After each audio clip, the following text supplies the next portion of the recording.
Welcome back to the FanSpeak Network and another strategy series episode. And this time we're talking about combine rookies, how to handle the rookies after the combine. We're going to do so in just 1 minute.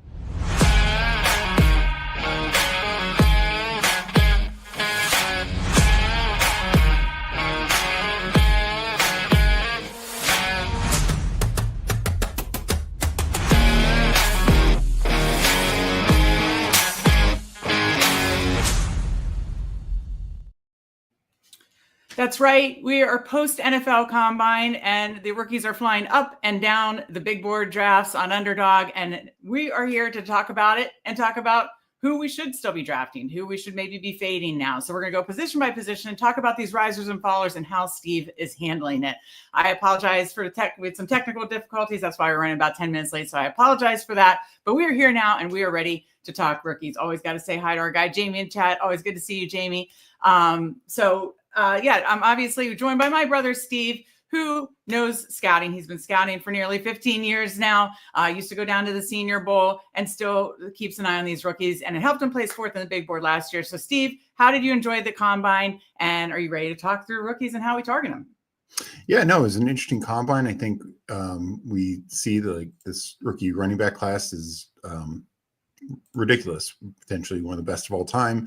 And I think we also saw that the receiver class isn't as bad as people make it out to be.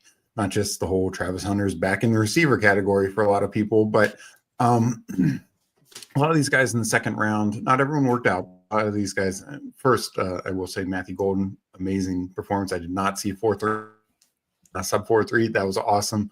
But like all receivers, and we'll get to the Royals, Higgins, Knoll, these guys are good. There's a lot of upside there. Jack Batch. So yeah, I'm really excited for this kind of group, and I think there's a lot of value there, and we'll get to that in a little bit. Awesome. No, that's absolutely what we're going to get to. Got to say hi to our folks in chat. Always good to see Steven. Good afternoon. Jamie says 11 minutes late to be exact. Yeah, you God love those technical difficulties. And Ant, good to see you. He said being late got me to tune in on time. And Mike Robb says breathe. So yeah, I was just running through it. And they always good to see Mike Robin here as well. So thank you guys for joining us. We're going to go position by position and talk about the risers and fallers. And after each position, if you have any questions, throw them in the chat. But of course, we'll start at the quarterbacks. Not much to stay here. Jackson Dart has gone up. He's around his ADPs 206. Ward has gone up with kind of all the news coming out of the combine that he is truly the wide receiver one going in the likely top three. And then there's a big gap after that. Fallers, Sanders is falling. Obviously, put some post-combine smoke there. How far he's going to fall in the first round, we don't know. But he's down to 182. And Jackson and Milroe has definitely fallen into the 230s. So those have been like the main moves, I'd say. And in this class, it's really just, for me, Cam Ward and everybody else. How are you handling it, Steve, with these new numbers, essentially? Yeah, so the other one who's risen because he wasn't being drafted at all would be Tyler Shuck. But the reality is this is probably a one quarterback rookie class. I do think Sanders, for all the smoke there, still think he ends up as a first rounder. I still think just given the state of starting quarterbacks around the league, he probably is a starter for 75, 80% of the year. The issue with the guys like Tyler Shuck, Ewers, even Milroe, and of course Jackson Dart, is even if they get first round landing spot, or even they go to a highly QB needy team, those teams are probably bringing in a veteran. Mm-hmm. That veteran could start 50%, 70% of the year. And so it's just really tough to invest in that. And, if you, in the right build, if you wanted to go 4 quarterbacks or something like that with these 20 rounds, sure, maybe take a shot. But really this is Cam Ward. I think he's the guy who, one way or another, he's going in the top 3, whether it's one of those 3 teams or somebody trading up for him, and he should get the job day one. Like I said, Sanders, I do think you can still reasonably consider like a most of the year starter, kind of like what Drake May was last year. But like these other guys, best case is like a Michael Penix or Jalen Hurts from a couple years ago, and maybe you get a really good fantasy score in one of those weeks, but it could be probably not adding much to your team. Yeah. I would agree with all that. Really, I'm just targeting Ward, and that's really it. And I'm moving on. We've got a lot more to cover on running backs, receivers, and tight ends.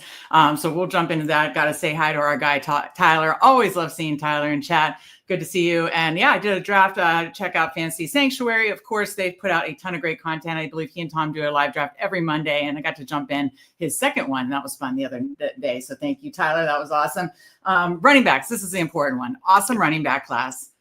There are a ton of risers and fallers, and now we need to know how to react. So I'm going to need Mike Rob's breathe to remember to breathe to get through this list. I'm going to list the risers, running back, rookie, running back, risers, and you're going to tell me which ones you're kind of in on. Now, note at the end of all this, after we get through running backs, receivers, and tight ends, I built a beautiful graphic that took me a hot 5 minutes of Steve's rookie target list. So stay tuned to the end of the show. You'll have a full list of who he's targeting that are rising, falling and buying the dip, or just have been kind of situation neutral. And Steve still wants to take advantage.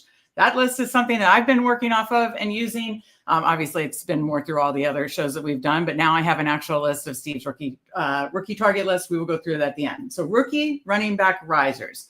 We've got Genty slightly rising, 13.5 ADP. Hampton definitely looks like a first rounder now, ADP 51. Henderson had a great combine, ADP, I believe 62.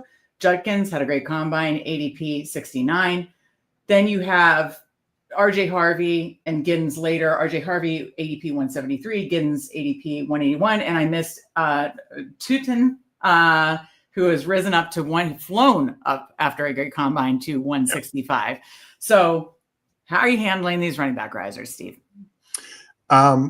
So I do want to separate out these guys in the top, which I consider the top 5 backs, and Caleb Johnson is the one missing. The others, Genty, Hampton, and the 2 Ohio State guys. Look, these guys are top 50 picks, maybe top 40 picks. I think it's Genty, Hampton in the first round, and then these next 3 running backs, doesn't matter the order. I think they're all going off the board early second round.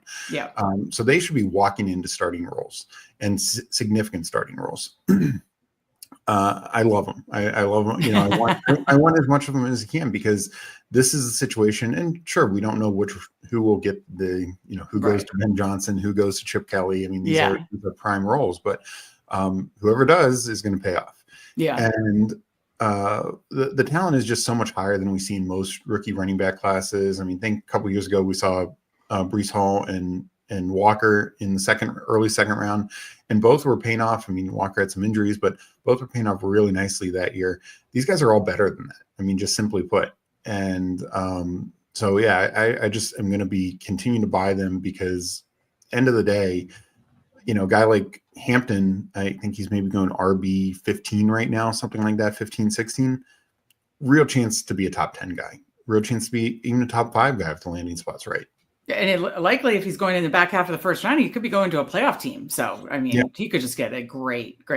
I mean, picture him with the Chargers or something like that. I mean, that would be absolutely amazing. Obviously, we got to get through all this free agency. And by the way, I know there has been a ton of NFL news today. We will cover that sibling showdown tomorrow night at 7:30 p.m. to start at the top. We'll talk about all the news, which I'm sure there'll be even more tomorrow. We'll talk about before we jump into a live draft. And when I'm talking about it, be sure to like this episode. If you haven't already, we're on the road to 500. Subscribe to the FanSpeak Network. And once we hit 500, we're going to do a big $500 giveaway party. So of all sorts of giveaways. So help us get to 500. Like this episode, check out Andrew and Justin's live draft tonight at 9:30 p.m. And then check out our live draft tomorrow night at 7:30 p.m. We'll talk about more NFL news then. All right. How are you handling? So I'm with you on these top 5 running backs. I'm getting absolutely awesome that they're all going to likely go in the top 50 and have massive roles. So I'm in on all these top 5 running backs. How are you handling RJ Harvey, Giddens, Tootin? How are you handling those risers? Yeah. So to me, Giddens and Harvey, I don't think we're going early enough as it was. So I still think you're getting value here. I think both, to me, Giddens is like RB 8 or 9. Harvey is right behind him. I like them to be more 3rd round picks, early 4th at the worst. And so I still feel really strongly about them. Giddens can be a full every down back. Harvey more likely a secondary piece, but he's so elusive and can be a good receiver that I think that, in the right team, right system, you could get a lot of value there still. Tootin is the one that I've just been less bullish on because there's no doubt he's an incredible athlete. But at the same time, he's also a guy who had fumbling issues in college, probably not the best vision. If you really look at him, when he gets to the open field, he's awesome. But yeah, he doesn't get into the open field, and that's kind of the question. And then he's not the greatest receiver. He's not just a pure receiver. Sure, if he catches the ball and he's wide open, yeah, he can then take it 40 yards. But I just don't know how open he'll be getting and how much teams will trust him. He had fumbling issues at Virginia Tech. Yeah, he had fumbling issues, not the greatest vision. Look, 3 years from now, he could be a guy that we're talking about as a clear starter. But I think he needs some time to develop is my overall point. And while, some people are thinking he'll be a top 3 round guy, I wouldn't be surprised if he's 4th, 5th round still. I mean, it's still definitely in the range of outcomes. For instance, last year, the biggest combine winner running back was Jalen Wright. Yeah. And he went 4th round, I believe, to the Dolphins. And because the landing spot wasn't great, he didn't play. That's what one of the most inventive running back coaches in the league. And look, but this year, I think he's a good pick. And then if anything ever happens to change, he could be a great pick. Yeah. But that's kind of what I'm kind of saying with Tootin. I think he needs some time. And look, his combine was great. Good for him. I think it helps him. But it's also just such a stronger draft class. So where last year, I wouldn't be surprised if he snuck into the 3rd round. But this year, all the guys we mentioned and others that we're still going to be talking about, it's just tough to see him going above some of these other guys. Well, and we've talked about it only takes one team, right? So It certainly could, and that's why you say range of outcomes could happen. And these landing spots are crazy. Like on your big board 4th place team, you had Will Shipley. Well, Will Shipley went in the 4th round, just like Bucky Irving did. Now it just landing spot matters. And that's why this pre-draft process, we want to take swings on these guys, but with the day 3 guys, you do have to be careful because landing spot's going to matter. We saw at the end of the season or in the playoffs, Will Shipley, I think it's there for Will Shipley. We just, didn't see it because he was buried on the depth chart. And so the thing I'll say with Tootin is I think his ADPs jumped too high now. I took him a little bit prior to the combine. I'm hoping it slides back down, especially once some free agents hit and we know. And I bet he will slide back down once some free agents hit. And then the other thing is, if I don't have much of him in these pre-draft contests, I'm not going to really worry about that because I do think he's more landing spot dependent than a lot of these guys and what his actual draft capital is. Because if you're projecting that he's a 3rd round pick, but he ends up being a early 5th rounder, then you're going to, feel like you wasted a pick right now. I have no problem. If the landing spot's great, draft capital is great, I have no problem, having a good, decent exposure to him in, BBM and other contests after. Right, the main contest. Now, at 165, I know in the drafts I've been in this week, he's going more like 140s. Oh, it's insane. Now, are you taking him some around ADP if he falls to his actual ADP in the 160s? If he was in the 160s, sure, I'll take a shot there. I just wanted to be clear. That's not like you're fading him. You're just saying, I'm not going to chase him up the board. But if he's in the 160s, you'll have some considerations there. Okay, I think we can explain that well and a lot of risers and how to handle it. Now let's talk about running back fallers. So we've got Neal has now fallen to ADP of 131. Caleb Johnson actually is the first one I should mention. Caleb Johnson, obviously one of the top 5 picks that you talked about out of Iowa. Because he ran a little bit slower time. But I think his speed score for his size wasn't bad. It's just because he's in this class with absolute freak athletes and stuff, he has fallen behind. And I should mention that we want to, as we're talking about Caleb Johnson, we wanted to mention off the jump that I know Josh Norris of Underdog Network had put out a tweet about, of all the positions, the athletic testing for running backs is the one that you shouldn't maybe overreact to as much. Yeah. Could you, I know you told me after that you're like, you totally agreed with Josh Norris's tweet and analysis of that. Could you elaborate on that before we especially talk about Caleb Johnson? Yeah. Well, first just go back a year ago, who had one of the worst athletic combines was Bucky Irving. Yeah. Didn't matter. And, he's just a good back. And, I've used this comp before. I comp James Conner and Cam Skattebo. I think they're very similar. And look, Skattebo actually blew away his jump numbers. Yeah. But I think they're going to run fairly similar. James Conner did not run a good 40 time. And for being a bigger back, it doesn't matter. He's been a tremendous starter, a best ball hero the last 3 years. He's like such a great late season play. For a bigger back, Derrick Henry ran in 4.54 or something like that. Like he was very above average on his jumps, but not elite. And, again, doesn't matter, best back in the league. Like and Josh Norris's tweet was because there's so many other things dependent on being a successful running back, vision, contact balance, all that kind of stuff. That not just breakaway speed. Yes, that's important, but there are so many other factors to being a successful running back. Correct? Exactly, and it's just you can just go down the list to a lot of. I mean, Josh Jacobs' terrible combine numbers. We can look at the elite guys, the Gibbs or Saquon, these guys were amazing athletically, no question about it. But there's so many top end backs that, David Montgomery, very average, and yet consistently a very good running back. I just think that in terms of it's one of those things, it's a great club to have in your bag, but you don't need it. Like if you have that speed, that's great. But if it is not near as important as people make it out to be. And I'm not knocking anyone for having it, but it's going to matter less at this position than say wide receiver or even tight end. Sure. Okay. So let's talk about Caleb Johnson. So let's talk about the fallers. And by the way, any running back comments, I'll get to that after we finish up talking about the running back risers and fallers. I'll get to that in 1 minute. So running back fallers, starting with Caleb Johnson, who is now an ADP of 68. I know where you stand on this, but you basically elaborate on what we just talked about. You're going to buy the dip. Yeah. And I just wrote an article about this. And while I have him as my number 3 back, still, I think it's extremely close between him and the 2 Ohio State guys. If he ends up being the 5th of those backs, it's still not going to matter to me because, again, I think he's going top 40, top 50 at worst. And, I just think he's walking into a starting role. And, he didn't have a great combine athletically, but he's the type of guy where, you point to the James Connors, you point to the Josh Jacobs, like he just knows how to run the football. He like you said, contact balance, vision. He has better acceleration than people give him credit for. And I think that was one of the things, like he had one in drills, he had like some of the best acceleration. Like there's just other things to it. And it's just some guys just don't test as well. And I think he's one of them. And you're never going to, he might not be ripping off 60-yard runs, but who is? And again, Saquon.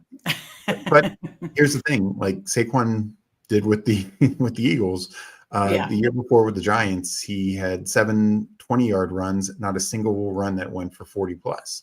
Why? Because he was on a bad team. Yeah, landing spot, offensive line absolutely matter. So bottom line is you are in on Caleb Johnson buying that dip. And as you can see, I pulled up your article. Steve, right after the big board was released, did rankings for quarterback, all positions, quarterback and tight end, running backs, receivers. And so now after the combine, he's re-ranking them. So he has his quarterback re-rankings, his running back re-rankings. As you can see, check it out for free on fanspeak.com. And then he's going to have his receiver and tight end rankings up tonight. So check that out on fanspeak.com. These will be all the great things that will be available once we have a best ball subscription. We'll have tons besides obviously rankings and Discord and some sub-only shows and all these other great things. We're going to have a ton of great articles that break down player takes and strategy and every angle that is important for best ball. So check these articles out for free now. He has re-ranked essentially the rookies, and he has running back and quarterback up, and receiver and tight end will be up tonight. So, okay, Caleb Johnson, you're buying the dip. He's at ADP 168. Then we have Devin Neal, 131, Ollie Gordon, 167, Woody Marks, 222. Any big reactions to those 3 fallers? Yeah. Neal is another one I don't really care. He was a 4-year starter at Kansas, would put that program on his back at times. You watch this Colorado game from the past year, he had like 250 actually I think like almost 300 combined yards, and he just totally dominated, like 4 touchdowns, and they had nothing to play for. Colorado had everything to play for, but it was pride for him, and you saw it. Yeah. He's a guy running back coaches are going to love. I think he's a 3rd rounder, and I think there's a lot of teams where he's going to get a job pretty early. So yeah, if I can save a round or 2 on him, I'm happy, because I think he's a great, no matter your drafting strategy, I think he's a great like 4th or 5th back on your team. Okay. And I know go ahead. Gordon Marks. I'm still drafting Gordon some. He can be a hammer. But I'm glad that he's fallen a little bit, because just really wide range of outcomes to me. He could be a 3rd rounder, could be a 4th, 5th rounder. And Woody Marks, I think he's like a 6th, 7th round guy in the NFL draft. Pretty much can only contribute in the passing game. And I think that'll be kind of minimal early on in his career. Maybe down the road he's better, but he's a guy that I've not been high on at all. Okay. So, no, I knew that. I knew you were out on Marks. So I knew that wasn't going to move the needle for you just because he's fallen. It sounds like he's fallen for a reason. Let me go chat. And then we will move on to receivers that are rookie receivers rising and falling. Our guy Jamie says he has a live dynasty show tonight starting at 9:30. You have to check it. Let us know what channel that's on, Jamie. So he'll miss the episode, but be sure to check out Andrew and Justin's show if you want to watch it back. And then you can join us tomorrow at 7:30. Jamie said, can Tootin be the next Darrington Evans? Oh yeah, the Virginia Tech comp, but hopefully he's better than Darrington Evans, because Evans didn't end up doing much, and that I don't know if you're talking about that as just tongue in cheek because of school, or just the negative that Evans, I think he was a 3rd round NFL pick, just never lived up to the hype. Both with the Bears and wherever else he ended up going. I think there could be more upside for him. I just think he's not a guy who's going to produce much as a rookie. Yeah. And in a weaker class, he might have gotten a better landing spot, and he still might get that landing spot. And that's why I'm more agnostic and waiting to see where he ends up. Sure. But in this kind of class, we talk about it. We mention a lot of names there, and I feel confident that he's not in the top 10 backs. And so if they go by what I think are the top 10, then we could have 10 guys in the first 3 rounds. That's 10% of the first 3 days. I don't see running back getting far, even in this stronger class, getting far above 10%. So yeah, that's kind of the way I look at it. And that makes sense. More 4th round. That makes sense. Okay, you got to finish going to the chat here, and then we'll get to receivers. Jamie says Fantasy 6-Pack Network. All right, that's good to know, Jamie. Thank you for sharing. And then GAB in chat, RJ Harvey could be better than Tootin. Would you agree? And that's my thesis of it. Is I think Harvey is a more complete player. I love. He ran a 4.4, and people say there's a big size difference. There's not. I just think he catches the ball better. I think his vision is better. He's extremely elusive with his cutting ability.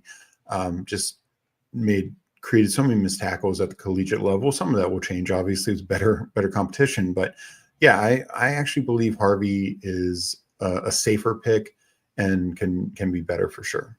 Yeah, and with Harvey, he's going now after Tootin at 173. Yeah. So great point. Got shout out Best Ball on Call. Quick like and listen for the drive home. Appreciate that reminder, and thanks for joining us, Best Ball on Call. Really appreciate that. And then our guy Mike Robb, always bringing the chat lord. When I sign for Best Ball content, can I get some of that money to get Bruni a booster seat? He looks so short on camera. You can't tell if he's sitting down or his feet can't touch the floor. We will work on that for Bruni, Mike Robb, but I know exactly what you're talking about. Someone else was joking about that, and I think in yesterday's show was Spread and Tyler. Check that out. That was yesterday, their live draft. And those Spread and Tyler will soon be getting in the DraftKings streets. When's DraftKings? Do they not release till after the draft, Steve? Yeah, I haven't checked recently. I don't think they have a pre-draft one going. I think they more start post-draft. So I think it's basically just drafters right now and underdogs, obviously.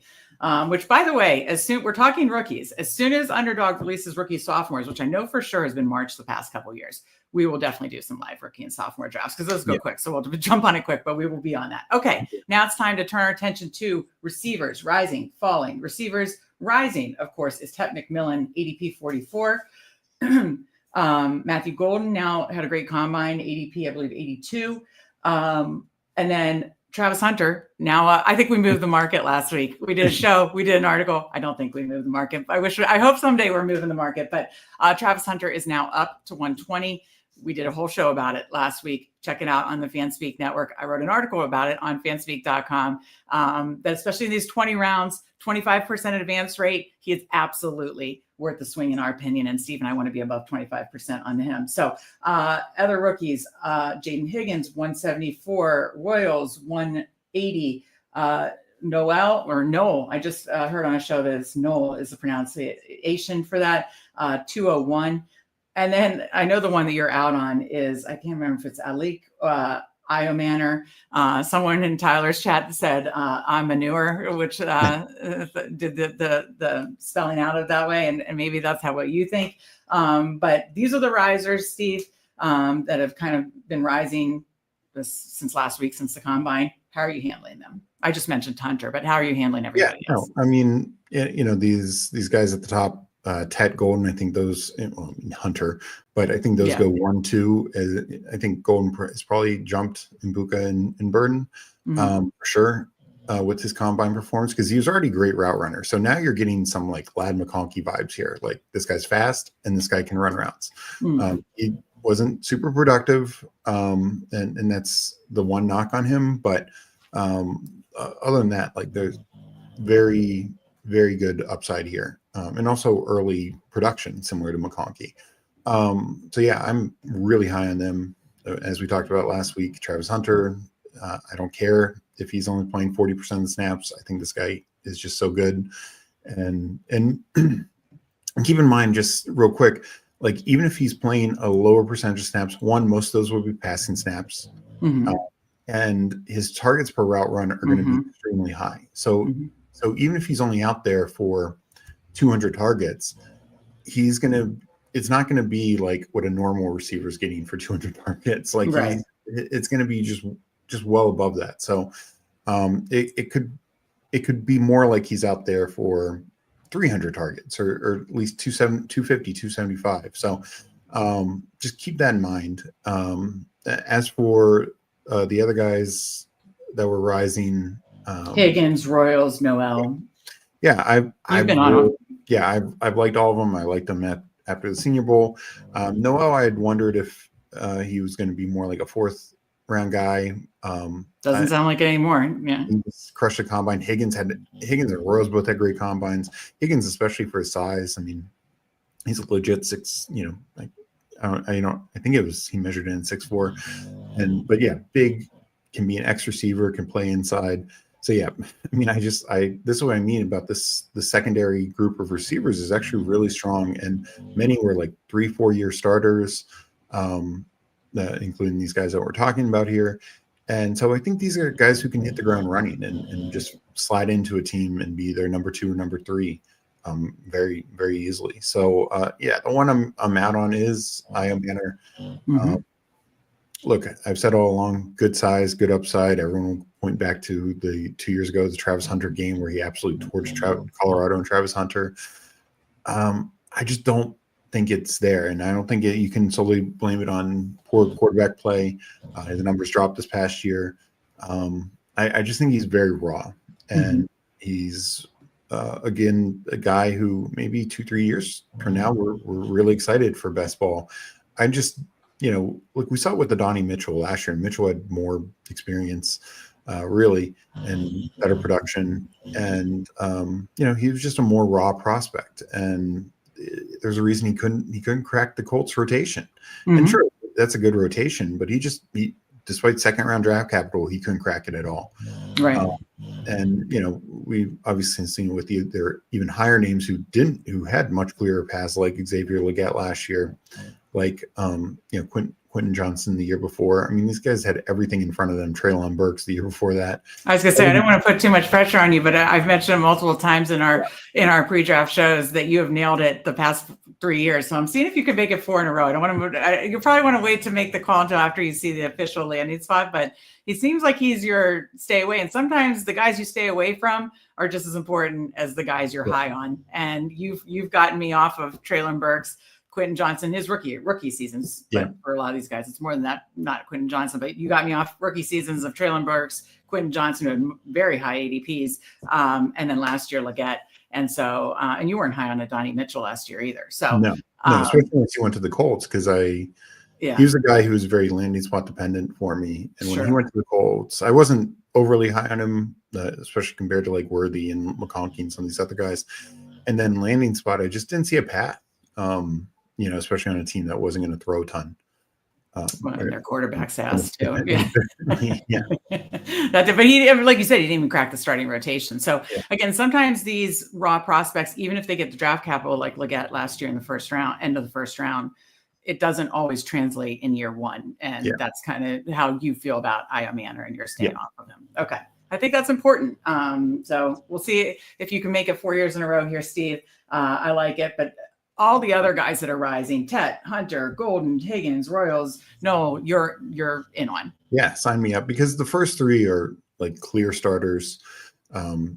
Tet, well, Hunter is his own unique situation, but the other three, even though they're rising, we're talking about rising up a round or two. I mean, no, the highest, but still, these are 15th, 16th, 17th round guys.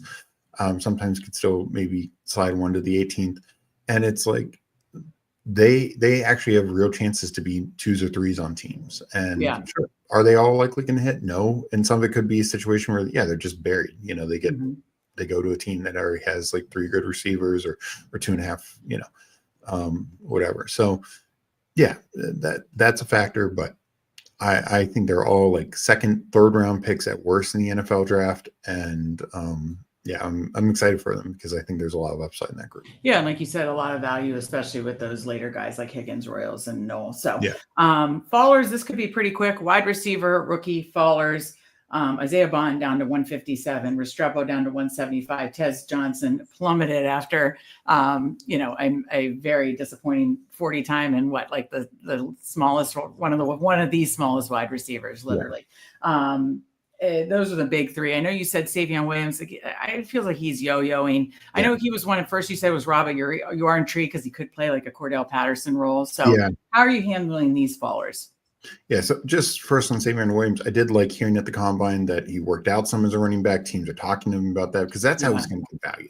Yeah, I need to start drafting him a little bit. He's the Debo light, but very light on it. Like Debo, his best years were a good receiver with the rushing upside added in. It's going to be average receiver for Savion Williams with the rushing upside. And sure, so in the late rounds, that can still value. But the other ones, Restrepo could start getting to a place where I like him, because I do think he's a slot only, but I do think landing spots can be key for him. If he goes to a place where the slot role is clear and they throw a decent clip, he could, quickly, I think he's ready to play. Isaiah Bond, you don't talk about running a 4-1 if you're going to run a 4-4.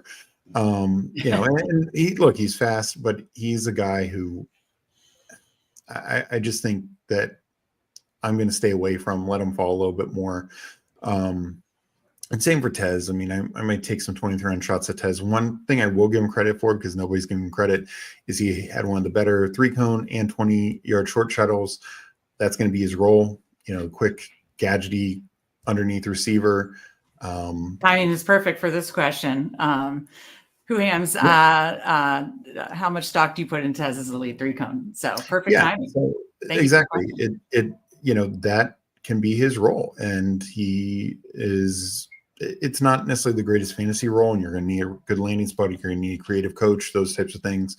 And it might not translate to a ton of touchdowns. I will take him some in the 20th round just to mix it up and have some, because look, I think he can still be a more fun player. There's a lot of things you love about his hard work and work ethic. He probably needs to add a few pounds, but eat a burger or two. Yeah. But the thing is, he is 5'9". Like, he is not Tank Dell 5'7". He is not like some of these other guys who've been 5'8", 5'7" in years past. Rondell Moore, guys like that. So, if he can add a little weight without losing much in terms of the quickness and speed, it might not be, 5'9" is Santana Moss. 5'9", there's a lot of good 5'9" receivers out there. It's just usually they have about 20 more pounds on them, 20 to 30 more pounds on them. We got Al Boogie in chat. Thank you guys for joining us, and thank you for the questions. You and Wendell Robinson. 182 or something like that, so he just needs to wait to get to that point. And Wandell's faster, but I'm not going to hate on Tez too much. We're not taking him much, sprinkle him in the 20th, basically. Yeah. Okay. Well, that's good. So basically, a lot of these followers you're off of, maybe a little Savion Williams late, maybe a little Tez Johnson late, but basically, and some Restrepo is now getting to a point where I like. Oh, right. I like that he's falling. Right. Okay. Tight ends, risers and fallers. Basically, the biggest riser. I mean, it seems like Warren's kind of holding strong at his ADP. Hasn't moved a ton. Obviously, Loveland has been a big riser through the pre-draft process and in the combine. Fannon's kind of holding in that 185 area. Arroyo has gone up. His ADP is still, I didn't write it down, but his ADP is still, I think, the early 200s, but he seems to go earlier in a lot of drafts. Yeah. And then Mason Taylor had a good combine and was another riser. And then, of course, faller, and we'll just lump these all together. There was really one big faller from the combine. That was Gunnar Helm out of Texas. Sprained his ankle, and then we see pictures of his sprained ankle. Still did the drills; they were bad. Well, let's see what happens on his pro day. But how are you handling these tight ends, risers and fallers? I know you like this rookie tight end class as a whole, including Warren. How are you handling these tight ends, rising and falling? Yeah. So what I will say is there's one other riser, Terrence Ferguson. Yes, thank you for Morgan, the guy who ran the crazy 40 time, a great 40 time. Yeah. And so, he definitely helped himself. And he's a guy I'm going to start sprinkling in 20th round, 19th, 20th round. First, let me say about Gunnar Helm. Yeah, like people just dunked on him for this awful production. Keep in mind, there were many games where Texas had a 5-star true freshman receiver. They had Bond, they had Golden. There were games where Gunnar Helm was clearly their number one target. Mm-hmm. And that does say something. Now, I agree you need to be athletic at tight end. If he hits just average benchmarks, I will be taking him once his pro day happens. Yeah, I haven't been taking him a ton right now because, he's 20th round guy. Mm-hmm. But I still think he's probably a third rounder at the NFL level if he hits average athletic metrics. Yeah. As for the rest, I'm in on this rookie tight end class, and people were down on it that it didn't blow everyone away at the combine. But keep in mind, the top two guys did not work out, Warren and Loveland. Right. And Loveland due to injury, and Warren just because why? He's top 10. He should probably go in the top 10. And look, I think both of them. Warren is not Brock Bowers, pound for pound, but he's just a different type of guy. He's like I've said before, he'll play some well-cat quarterback. He'll be a short yardage running back. He'll he'll just do everything. And people who knock his career profile because this late breakout, keep in mind, Theo Johnson and Brenton Strange were second or third round for Theo Johnson, second round pick for Brenton Strange these past 2 years. They were both on Penn State these past couple of years. That's why Warren didn't do much. And also, prior to this year, Penn State barely threw the ball. They're god awful throwing the ball. So that also didn't help matters too much. But yeah, I'm a big fan of Warren. I have like 25% of him right now. I'm still going to keep drafting him. Love him. I'm about 20%, and I'm still going to keep drafting him. And him not working out the combine probably will keep him from rising more because he's a guy who probably would have worked out and tested well and blown away the drills. Like his route running is just phenomenal.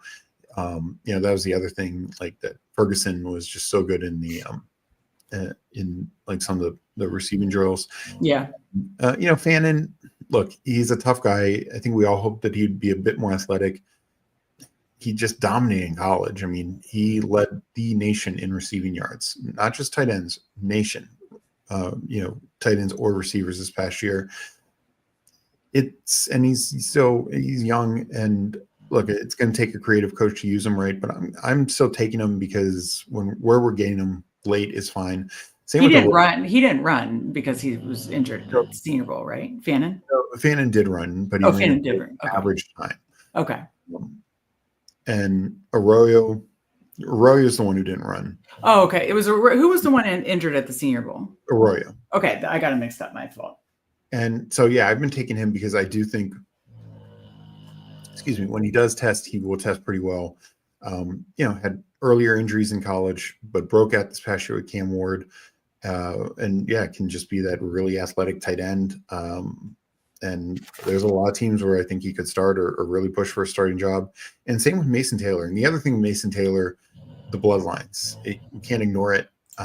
This guy, his dad is Jason Taylor. His uncle is Zach Thomas. You just, you know what it takes to succeed in this league. And that's why everyone said he just blew him away with his attitude and just everything. And he's a do everything tight end. And among all these tight ends, he's probably the best blocking of these guys that we're talking about. Which will keep him on the field. Which will keep him on the field and also can help spike your touchdown numbers, because in the red zone, those, little option play action passes or option passes, things like that. Just an easy way to spike a few extra touchdowns. And maybe some of these other guys like a Fannin might struggle to be on the field inside the 5-yard line. Right. So just something to keep in mind. But Mason Taylor, Arroyo, 19th, 20th rounds. Yeah, I'm absolutely firing bullets at him because there's so much uncertainty at the bottom. Top of the tight ends, we know, nothing's changing with the Bowers, McBrides, Kittles, etc. But so many of the bottom tier teams, some will get figured out in free agency, maybe Gesicki and Ertz going back to their teams. But I mean, we can point to about 10 teams where we have no idea what the tight end situation is going to be. We can guess, but we have no real good idea. And if some of these landing spots hit for Taylor or Arroyo, and that's why I'm still not done on Hellman as long as he gets average numbers when he can run without being injured. Do you think, obviously we know Warren, by the way, can you hear Riggs snoring, my dog? A little bit. Yeah. I was going to say, speaking of Tyler Warren, he wears the number 44 for John Riggins. That's my dog's namesake. And Riggins is snoring so loud right now. It's like distracting me. It's hysterical. Anyways, we know Tyler Warren, Loveland, round 1. Are a lot of the rest of these guys most likely going to be day 2? I mean, obviously, Hunter Helm. I really think so. Okay. Yeah. Okay. So we're talking day 2 capital for a lot of the rest of these tight ends. And you're basically in on this tight end class, especially if you're doing these late round tight end builds. Getting 2 of these could be pretty powerful. It didn't work for all the tight ends the year of Laporta, but it sure as hell worked when we were way overweight on Laporta and we were right from the jump. So. Yeah. And some of these will probably fail, and not necessarily due to their fault, just landing spot, whatever. But it's also just mentioning like these later, these teams. And it's also the guys like, the 2 Penn State guys, Brenton Strange, Theo Johnson, who could be walking into starting roles. Guys like Juwan Johnson, Tyler Conklin, who are free agents. So these are where these dominoes need to fall, and who goes where. Maybe Michael Mayer gets traded somewhere. But, it's just there's a lot of tight end is. We know teams like Seattle is going to be upgrading their tight end. We know, just again like Broncos, Chargers. There's so many. Yeah. A lot of good teams that are likely upgrading their tight end rooms, which is huge. So, all right. Well, we've covered the risers and fallers for quarterbacks, running backs, receivers, tight ends. Now I'm bringing up your list, Steve, and it'll cover our beautiful faces. But let's talk through your rookie target list. So this is accounting for, and by the way, if you have any questions, drop them in the chat. We'll get to it after we look at Steve's rookie target list. I did this in a hot 5 minutes, so if I spelled anything wrong, I apologize. But this is Steve's rookie target list by position. This accounts for risers, for fallers buying the dip, for situation kind of ADP neutral guys like Cam Scatterbu, who and Dylan Sampson, who we've loved so much in the pre-draft process. So I'm going to read them, and then you can highlight anybody that you want to shout out in addition, extra. I know we've talked about a lot of these guys. Of course, the list is quarterback Cam Ward, running backs Ashton Genty, Amarian Hampton, who we now think is going round 1, buying the dip on Caleb Johnson, Travion Henderson, Junkins, of course, the 2 Ohio State backs Steve mentioned. Those 5 are likely going to go in the top 40 or 50 picks. Then you've got Cam Scatterbu, Dylan Sampson, and Devin Neal, RJ Harvey, DJ Giddens. That covers the running backs. And then, of course, the receiver list, that these are just targets at their price now, whether they're rising, falling, or neutral. Ted McMillan, Travis Hunter, we're counting as a wide receiver, Golden, Mbuka, Burden, Trey Harris, Jaden Higgins, Royals, Betch, Noel, and then tight ends. We talked about a lot of them, and I didn't even add Helm to the bottom of the list because we ran out of room. But of course, Tyler Warren, Loveland, Fannin, Arroyo, Taylor are your 5 main targets. Anything to add here, Steve, as we talk through your main rookie target list, which these are a lot of them. And of course, you can see the position of strength. There's a ton of running backs because that is the position of strength of this draft class. And then, you'd like 5 tight ends. You probably wouldn't say that for a lot of rookie tight end classes. So anything to add? Yeah. So one guy I want to highlight is Trey Harris. I've said it before. I feel pretty strongly that, including counting Travis Hunter as a receiver, there's probably 5 first-round receivers, maybe a 16th. If so, it's probably Trey Harris. I know people are across the board on who the 6th guy is. Some people say Io Manor, some people will say Harris or Higgins or Noel. I've even seen now. I think Trey Harris is just a guy that he's going around the same area as Travis Hunter, and this is actually one of the reasons why I'm not higher on Hunter in my exposure, because I have a lot of Harris as well. I think Harris is a X receiver. I think he's good size, just amazing catch radius and hands. I really like him. I think he's got big time upside, and either sneaking into the late first round, which probably is a good landing spot, or early second. And even if I'm wrong and he goes more later second, I just think which then probably back to a good landing spot. Yeah. I just think he's really talented and a guy that he's going in the 120s. This is an area where we did see the Adonai Mitchells and Parasols and guys like that going through draft last year. I think he's better than a lot of those guys, if not on par, especially in terms of NFL readiness. So yeah, I'm just a big fan of Trey Harris. Where you're going, I think you're getting, even a couple round savings from like the Mbuka's Burdens, and then sure, like Higgins, Royals, Betch, Noel are going 4 or 5 rounds later. But I just think he's going in a nice sweet spot where he can easily be your like wide receiver 5, fifth or 6th wide receiver, and he's got major spike week potential in this game also. Yeah, let's play a fun game. I mean, Cam Ward, is really like the main quarterback target, but going through position by position, let's just play a fun game. I'll pull up my, and I'm just through 30. You're through. Well, you have so many slow drafts. How many are you completed, Steve? 85. Okay, so you have a good sample size. I've completed 30. Let's play a fun game of again, this is your rookie target list, your favorite rookies at each position. And of course, you've got a lot of the running backs because you're very high, as a lot of people are in this rookie running back class. Name of each position. Let's do running backs first. Who is your top 3 exposure to at the running back position? Rookie running backs.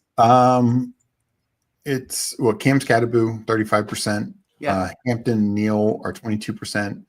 And then I have Caleb Johnson, Dylan Sampson, 21%. Okay, I like that. See, this is fun. Okay, I've only done 30 drafts. If I name the percentage I have for Cam Skattebo, as Mike Robb joked with us in chat during another show, his family might put a restraining order out for me.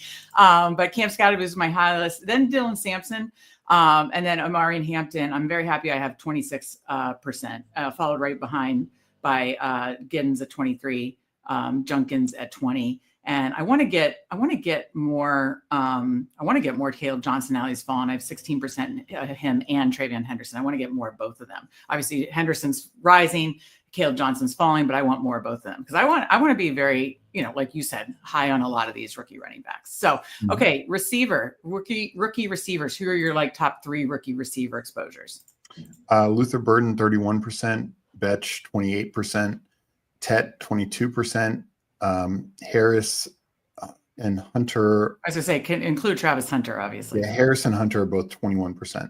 Yeah, and in our show, we talked about being very bullish on Travis Hunter. Steve and I both, I'm at 20% Travis Hunter. I want to get around 25% Travis Hunter as long as he stays as ADP 100 or, below. I want to be 25% or more on Hunter. I just feel like that's a super fun swing to take in a 20-round draft here. So, okay, I'm sorry, I missed. Who was your top one?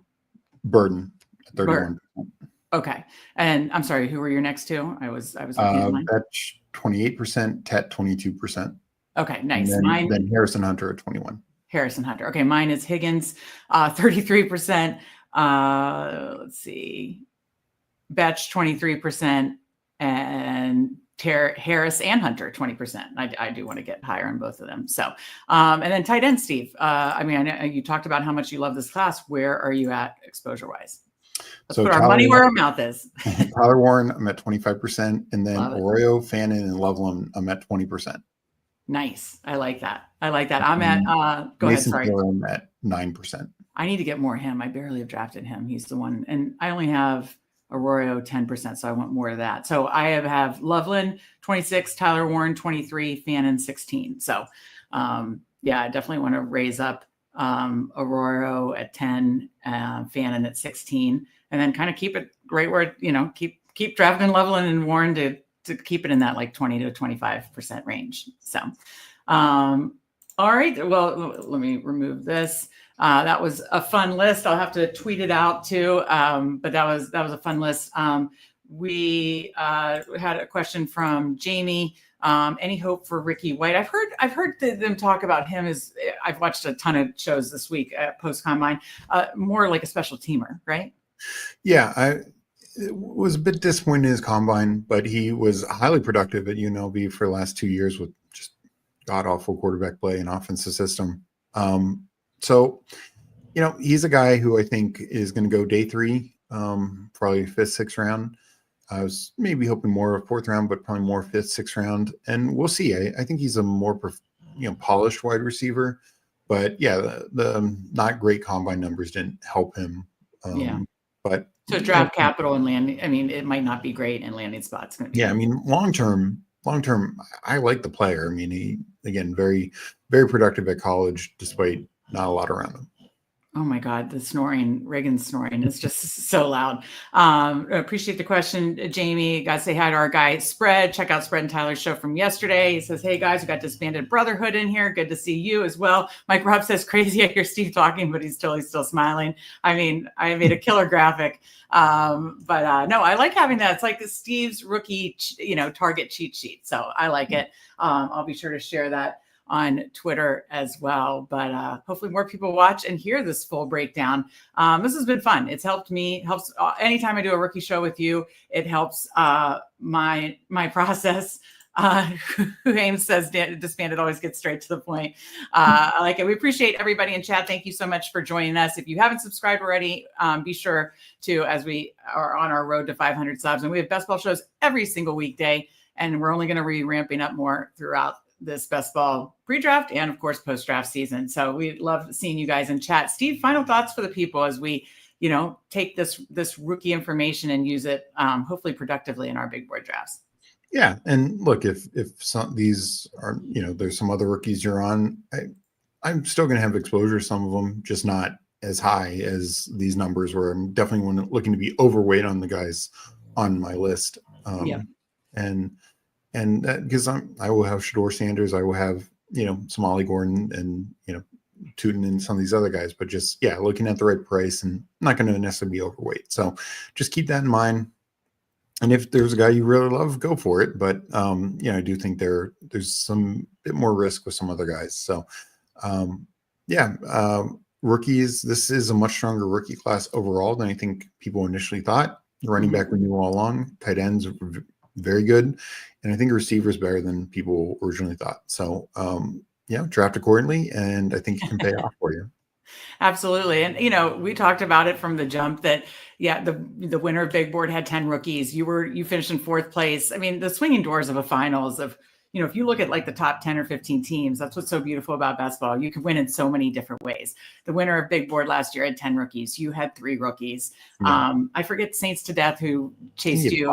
He finished in 3rd. He had 5. So it ranges. And again, if you look at, that's what's fun being in finals and sweating it out, because the swinging doors are wild as to, one play here, this guy does this guy gets a touchdown instead of this guy. It's crazy. But that's why if you look at like the top 10, in any tournament, whether it's a top heavy one or it's something else, another type of tournament, there's so many different strategies, player builds, players. It's not, there's no one way to win. And you could certainly be heavy on rookies, lighter on rookies, maybe hit just that 3 to 5 area, whatever you want. I think that's the point of it. But I'm trying to mix it up in these big board drafts. Some drafts, if it falls to me, I go rookie heavy. Some I'm lighter and I only have 1 or 2, so I think, let it come to you. But this show has been very productive. Be sure to check out Andrew and Justin tonight at 9:30 live draft. Be sure to check us back tomorrow, live draft at 7:30 for Sibling Showdown.